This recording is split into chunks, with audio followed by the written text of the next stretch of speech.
di tengah-tengah kita, lebih utama dari segala sesuatu. Selalu berhasil dalam segala sesuatu. Tetapi Tuhan menyertai Yusuf sehingga ia menjadi seorang yang selalu berhasil dalam pekerjaannya. Maka tinggallah ia di rumah tuannya, orang Mesir itu. Setelah dilihat oleh tuannya bahwa Yusuf disertai Tuhan dan bahwa Tuhan membuat berhasil segala sesuatu yang dikerjakannya. Kejadian 39 ayat 2 dan 3. Sahabat Iktus yang dikasihi Tuhan, tips sukses, kiat-kiat menjadi berhasil, kunci rumah tangga bahagia, dan masih banyak tema keberhasilan yang dicari orang karena ingin meraih keberhasilan. Berapa lama seorang dapat bertahan di level sukses? Atau apalah artinya sukses di bidang yang satu namun gagal di bidang lain? Ini bukan pengajaran teologi sukses, tetapi Alkitab memberi kunci selalu berhasil dalam segala sesuatu. Mulai dari Kejadian 37 sampai 50, Alkitab mencatat kisah Yusuf. Ia adalah buah kasih dari Yakub dan Rahel yang mengalami serangkaian proses pembentukan dan persiapan dari Tuhan untuk menjadikan dia pemimpin dan penyelamat bagi bangsa Israel dan bangsa-bangsa lain. Yusuf adalah sosok yang berhasil dalam hidupnya. Karena itu, mari kita belajar darinya. 1. Ciri keberhasilan Yusuf. Kejadian 39 ayat 2 dan 3 menyatakan bahwa Yusuf adalah seorang yang selalu berhasil dan berhasil dalam segala sesuatu. Pada umumnya, seseorang dapat berhasil dalam satu atau dua kesempatan atau dalam pekerjaan tertentu yang ditekuninya. Namun Yusuf melebihi setiap orang pada umumnya. Ia selalu berhasil, artinya di setiap kesempatan dan dalam segala sesuatu, berarti di segala bidang. 2. Kunci keberhasilan Yusuf. Apa kunci keberhasilan Yusuf? Jawabannya adalah karena Tuhan menyertai Yusuf ayat 2 dan Yusuf disertai Tuhan ayat 3. Penyertaan Tuhan sempurna dalam kehidupan Yusuf karena pertama, ia rajin. Pasal 37 ayat 2. Jadi masih muda, biasa menggembalakan kambing domba.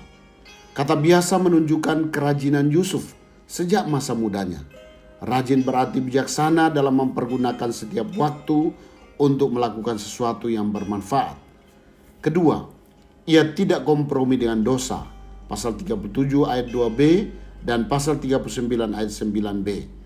Sejak masa mudanya, Yusuf tidak pernah kompromi dengan dosa. Ia menyampaikan kejahatan saudara-saudaranya pada ayahnya, meski ia bisa memilih untuk diam supaya ayahnya dapat meluruskan kejahatan saudara-saudaranya.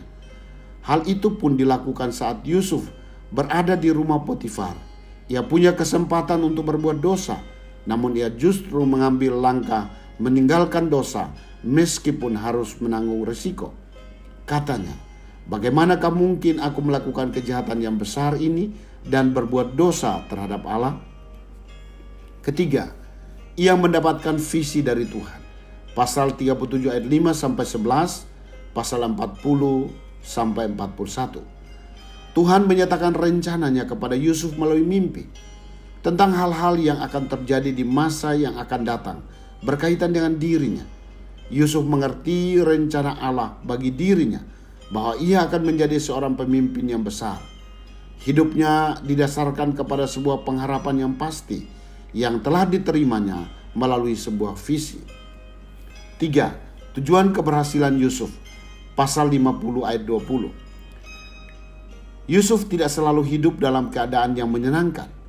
Tuhan mengizinkannya dibenci oleh saudara-saudaranya, dibuang ke sumur kering, dijual sebagai budak, bekerja di rumah Potifar, difitnah hingga harus masuk ke dalam penjara.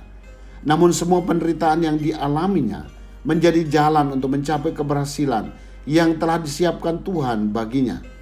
Ia dilantik sebagai orang kedua setelah Firaun menjadi penguasa atas seluruh tanah Mesir. Pasal 41 ayat 41. Kesulitan hidup tidak dapat membatalkan penggenapan tujuan Allah di dalam diri Yusuf, dengan maksud melakukan seperti yang terjadi sekarang ini, yakni memelihara hidup suatu bangsa yang besar.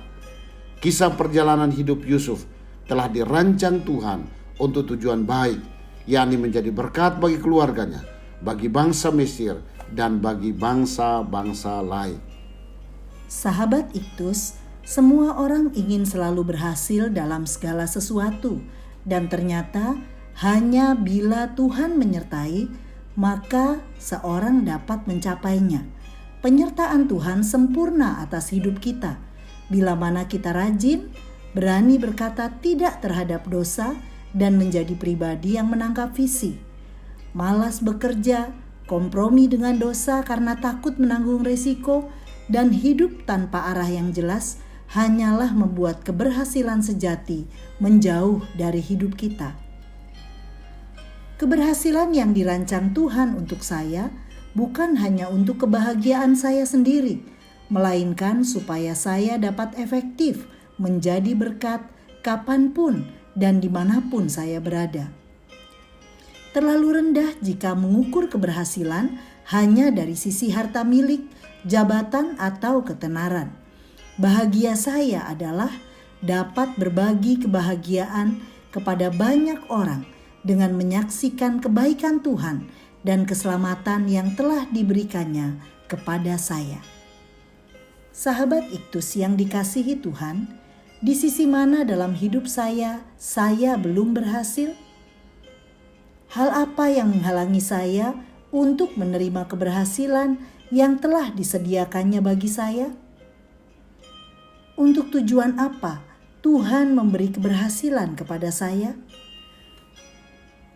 Ya Tuhan Yesus, Engkau bukan hanya memberi kepastian keselamatan buat saya, tetapi juga merancang keberhasilan semasa saya hidup di dunia.